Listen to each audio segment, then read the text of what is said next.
Good morning all. आज हम दोबारा शुरू करने जा रहे हैं अपनी एक और नई क्लास। और आज का जो अपना टॉपिक है, आज का अपना टॉपिक है एमनियोटिक फ्लूइड। और जो ये टॉपिक है ना, मैंने इसके अंदर डिजीज पोर्शन को कवर नहीं किया है अभी। मैं केवल अभी amniotic fluid, normal amniotic fluid के बारे में इस वीडियो में बात करूंगा। तो ये जो वीडियो होने वाली है ना, ये मुश्किल से 7 से 10 मिनट की वीडियो होगी। इससे ज्यादा लंबी वीडियो नहीं होगी, क्योंकि ये केवल amniotic fluid, normal amniotic fluid के बारे में अपन बात कर रहे हैं। जो इसकी डिजीज है, वो उन डिजीज के नाम मैं आपको लास्ट में लिखा दूंगा, जिनकी वीडियो अपन जब डिजीज पोर्शन कवर करेंगे तब देखने को मिलेगी। तो चलिए शुरू करते हैं अपनी आज की क्लास, जिसका नाम है एमनियोटिक फ्लूइड। ठीक है, तो एमनियोटिक फ्लूइड को लिक्कर एमनाई भी कहते हैं। ठीक है, also known as a, also known as क्या होता है, और लिक्कर एमनाई। ठीक है, जो एमनियोटिक फ्लूइड होता है ना, उसको लिक्कर एमनाई के नाम से भी अपन जानते हैं। जो एमनियोटिक फ्लूइड होता है ना, तो एमनियोटिक फ्लूइड क्या होता है,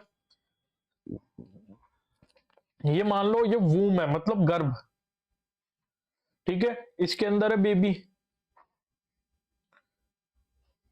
ठीक है, ऐसे दिखा देते हैं। यहां पर आ गई प्लेसेंटा, मान लो फॉर एग्जांपल, यहां पर है प्लेसेंटा, और फिर यहां से गई अम्बिलिकल कॉर्ड, है ना।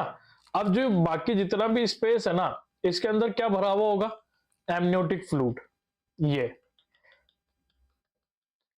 ठीक है, इस तरह से क्या भरा हुआ होगा, एमनियोटिक फ्लूइड।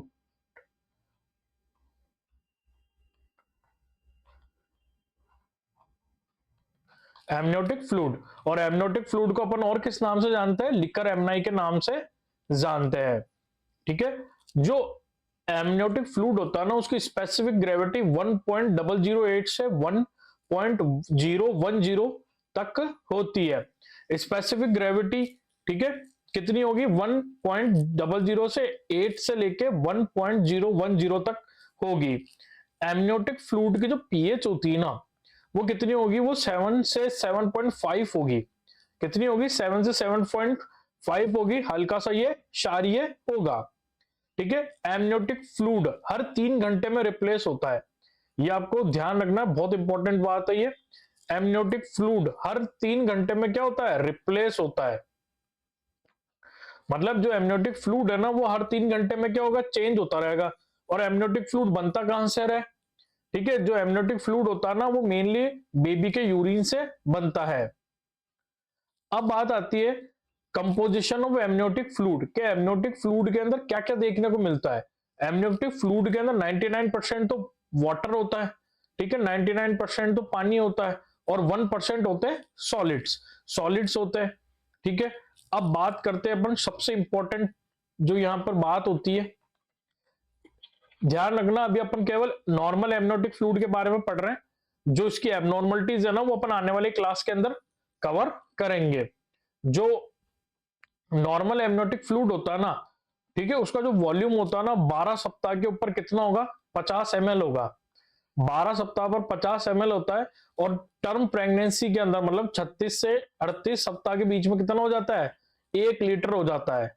ठीक है, अब क्या होगा, जैसे जैसे प्रेगनेंसी आगे बढ़ती जाएगी ना, एमनियोटिक फ्लूइड का लेवल कम होता जाएगा। सबसे ज्यादा एमनियोटिक फ्लूइड कब मिलता है, मैक्सिमम 36 वीक से लेकर 38 वीक्स तक, मतलब 36 से 38 सप्ताह के बीच में सबसे ज्यादा मिलता है 1 लीटर। अब जैसे जैसे प्रेगनेंसी आगे बढ़ती जाएगी ना, ये एमनियोटिक फ्लूइड क्या होता जाएगा, कम होता जाएगा। अब अपन बात करते हैं कलर ऑफ एमनियोटिक फ्लूइड की। एमनियोटिक फ्लूइड वैसे तो कलरलेस होता है, उसके अंदर कोई भी कलर नहीं होता, जैसे पानी होता है ना, वैसा होता है एमनियोटिक फ्लूइड। बट है ना, जैसे ही टर्म प्रेगनेंसी लगती है ना, मतलब जैसे वो टर्म में आता है 36 से 40 वीक्स के बीच में, जैसे ही एमनियोटिक फ्लूइड आता है ना, तो वो कैसा होता है, स्ट्रॉ कलर। ठीक है, सूखी घास के कलर का कलर हो जाता है उसका, स्ट्रॉ कलर। और एबनॉर्मलिटीज देखे ना, तो आरएच इनकॉम्प्लेबिलिटी एक डिजीज होती है।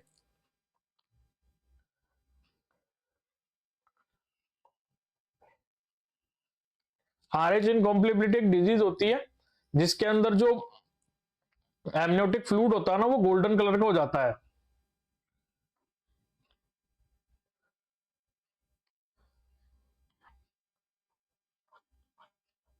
कैसा हो जाता है, गोल्डन कलर का एमनियोटिक फ्लूइड हो जाता है। बाकी कलरलेस होता है, जैसे ही टर्म प्रेगनेंसी मतलब टर्म वीक्स के अंदर आता है उसका कलर स्ट्रॉ कलर हो जाता है।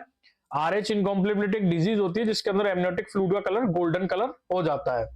ठीक है, अब अपन बात करते हैं फंक्शंस ऑफ एमनियोटिक फ्लूइड की, कि जो एमनियोटिक फ्लूइड होता है ना वो क्यों जरूरी होता है बेबी के लिए। ठीक है, इट डिस्टेंस द यूट्रस, ये यूट्रस को बढ़ाने का काम करता है, यूट्रस को अपना आकार बढ़ाने में मदद करता है।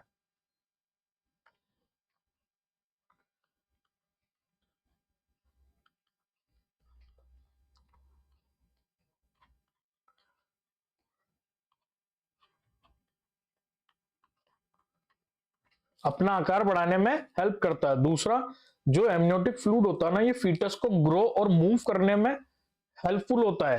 ठीक है, जैसे कि क्या होगा, अपन ने जो डायग्राम बनाया था ना, अब देखो जैसे ये एमनियोटिक फ्लूइड इसके अंदर भरा हुआ है ना, तो जो ये एब्डोमेन कैविटी है ना ये दूर हो गई।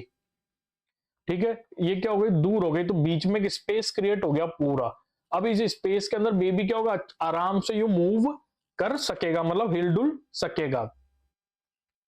फिर आता है it is act as shock absorber. ठीक है, ये बाहरी चोटों से बचाता है भ्रूण को।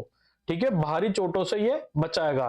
ठीक है, एमनियोटिक फ्लूइड जो होता है ना ये फीटस का टेम्परेचर मेंटेन करने में भी बहुत हेल्पफुल होता है। ठीक है, क्योंकि एमनियोटिक फ्लूइड क्या करेगा, बेबी को कवर करके रखेगा, तो बेबी का टेम्परेचर कौन मेंटेन करेगा, एमनियोटिक फ्लूइड बेबी का टेम्परेचर मेंटेन करेगा। ठीक है, आई होप आपको मेरी वीडियो अच्छी लगी होगी। ये बहुत ही शॉर्ट वीडियो थी क्योंकि ये नॉर्मल एमनियोटिक फ्लूइड के ऊपर थी। ठीक है, जो एबनॉर्मल एमनियोटिक फ्लूइड होता है ना उसके अंदर आता है पॉलिगो हाइड्रोमिनस,